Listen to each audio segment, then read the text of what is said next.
मलिया जे सुतेला घर से आंगनवा हो, मलिनी सुतेली फूलवारी, मलिनी सुतेली फूलवारी। मलिया जगावेला अपनी मालिनिया हो, उठ मालिनी भइल भिनुसार, उठ मालिनी भइल भिनुसार। पीछमा उलटी जब चितम मालिनिया हो, देखेली अनजान दुल्हे ठाड़, देखेली अनजान दुल्हे ठाड़। किया तुहरे बाबू काज परोज हो, किया तुहरे भैया कबिया, किया तुहरे भैया कबिया। नाही मोरे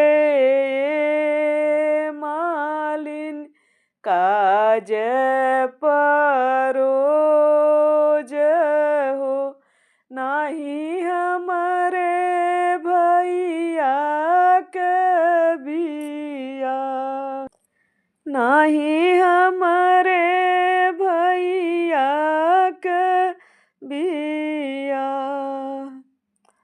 हमारी लगनियाए मालिन असय गुतैली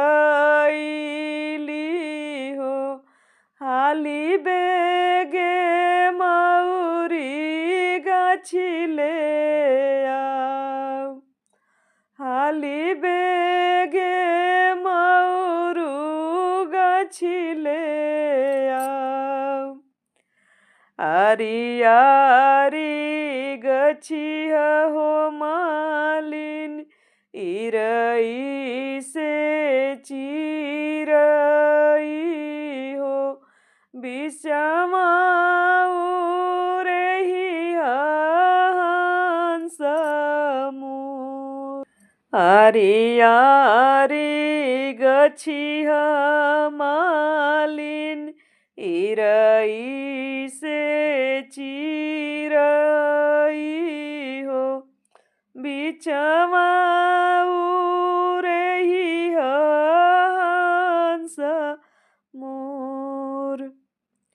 सबके हु देखेला इरई से चिरई हो, सासुनी रेख हंस मोर, सासुनी रेख हंस मोर।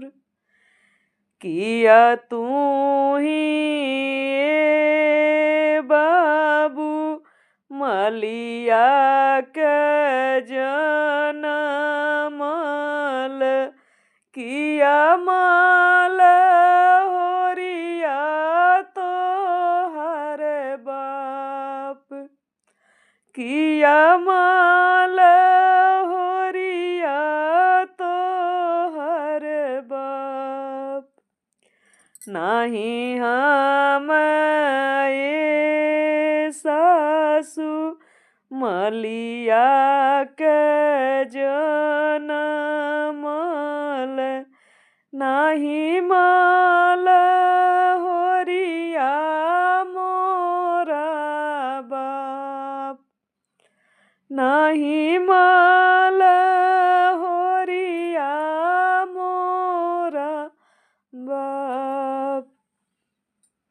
हमर जे बाप 10 पतिया क राजा हो, 10 पाँच मालिया बसाई, 10 पाँच मालिया बसाई।